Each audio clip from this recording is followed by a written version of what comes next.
Hey guys, how's it going? Welcome back to a brand new series. In this series, we're going to be downloading WHMCS locally and setting up our development environment so we can test our websites before we publish things to production. Now, WHMCS is a bit annoying to get set up locally in my opinion. So if anyone else has trouble with it, let me know in the comments below and I'll try and help you as much as I can.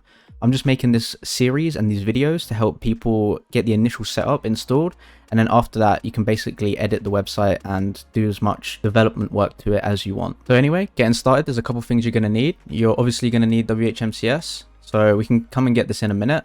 We're going to need a compatible Xampp version. So I'm using Xampp as my local server. But you can use any program that allows you to set up a local server basically on your computer, on your network. And I'm going to be downloading this package for Windows because that's the operating system we're going to be doing it on in this series.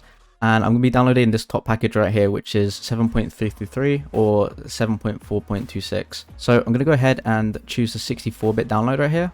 We're going to be doing it for 3.33 just for demonstration purposes. We're going to click download and that's going to take us to this page where we'll get the download in the top left, and I'm just going to save these things to my desktop to make them easier. So I'm going to click save on that.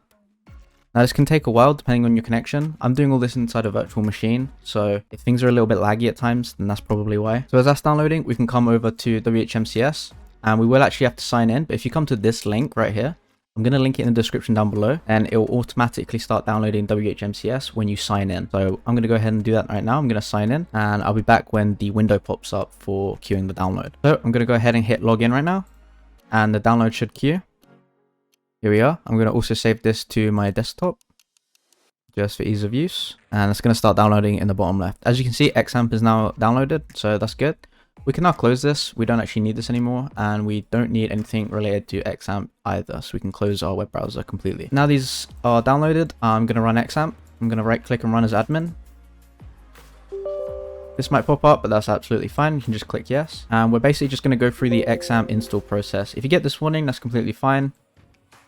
Just click through it and then slowly go through the process. Now this page you want to watch out because you want to make sure that you at least have Apache and MySQL.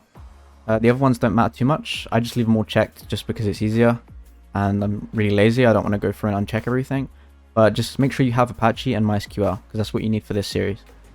So go ahead and click next. And the local folder is fine. If you want to save it somewhere else, that's completely up to you. I'm just going to leave it in the local normal directory. Hit next and then next again.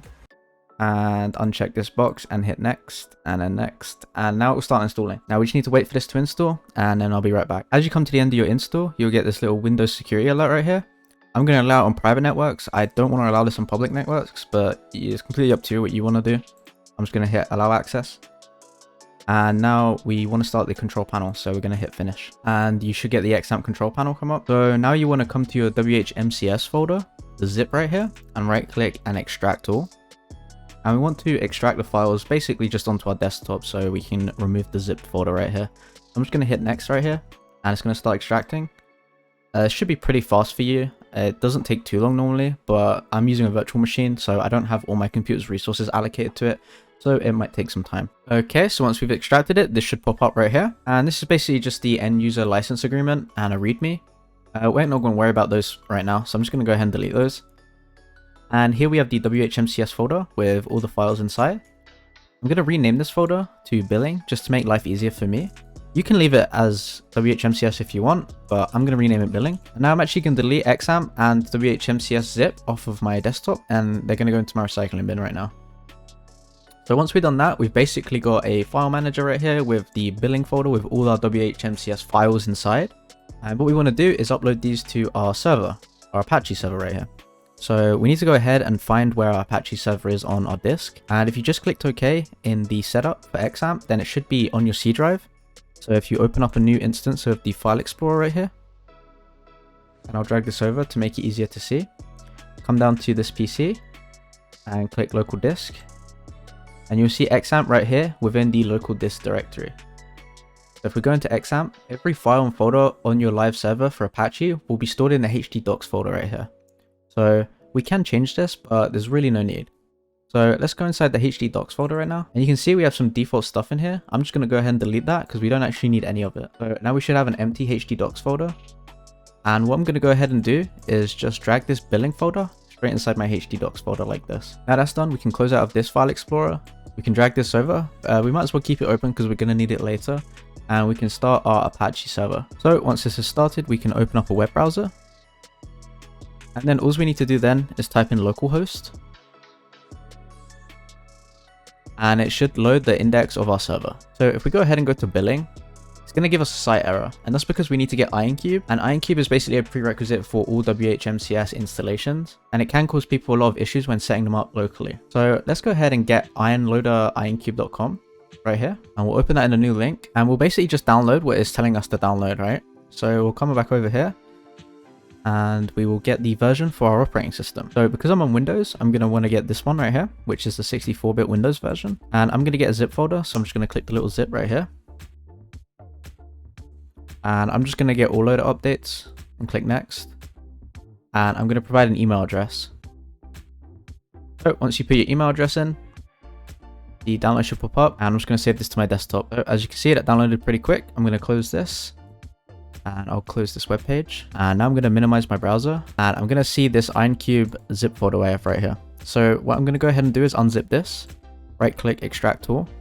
And just extract it to the desktop. And now we'll have IronCube. I'm going to go inside this folder. I'm actually going to place this loader-wizard.php file into the same directory as my htdocs. So again, if you want to know how to find that, I'll show you guys. I'm going to drag the loader-wizard.php folder file to my desktop just to make it easier to understand right now. So the folder's on our desktop. We're going to open up a file explorer, go to this PC, and then go to the C drive, Xampp, and htdocs. And then we're going to drag this file into our htdocs directory like that. Okay, so now if we go back to our server in our web browser and refresh the page, you'll see that we're still getting the same issue. And that's because we need to go to the actual file that we just inserted into our directory. So for us, that would be localhost / loader-wizard.php. And then hit enter. And you'll see IronCube starts initializing. And if you can get to this page, that's really good. You will get this error, and that's completely normal. Everyone gets this error, and you just have to deal with it as part of the setup process. So the good thing about this page is it's basically telling us what we need to do. There's installation instructions right here. So this error is pretty normal. Now, the first thing we need to do is download the correct loaders. We can do that by clicking this zip right here, and I'll just name it loaders.zip. So we know which one's which. So I'm gonna save that to my desktop as loaders.zip. And that should download almost immediately. Then we can come across and we can extract this loaders.zip file onto our desktop.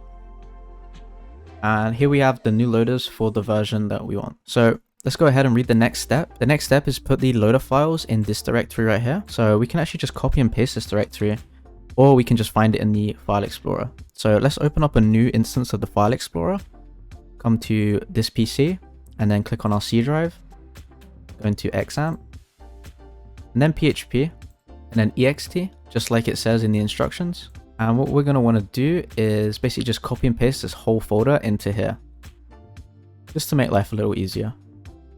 You can delete some of these files because they're not actually needed, but let's not poke the bear. So I'm going to exit out and then exit out again. And the last thing we need to do is the third step right here, which is edit this file. And all we need to do is paste this line of code into the top of this file, this php.ini file. So to find this, we'll open up the file explorer again, go into the same directory, Xampp, and then we'll go into PHP. And if we scroll down, we should find the php.ini file. If you don't see the .ini or the extensions on any of these files, you need to come up here to view and make sure file name extensions is checked right here, and you'll see them. If I uncheck it, I can't really tell which file is which. But if I go to view, make sure the file extensions are on, I can see which is which. So let's go ahead and double click the php.ini file. Now you can open this in the text editor of your choice. It really doesn't matter. I'm just going to do it in Notepad. So I'm going to come one line below this PHP tag right here. And I'm just going to copy and paste this code that the IronCube page gave me. So I'm going to make sure to get the quotation marks in. I'm going to hit Ctrl+C to copy. And then I'm going to paste it in here.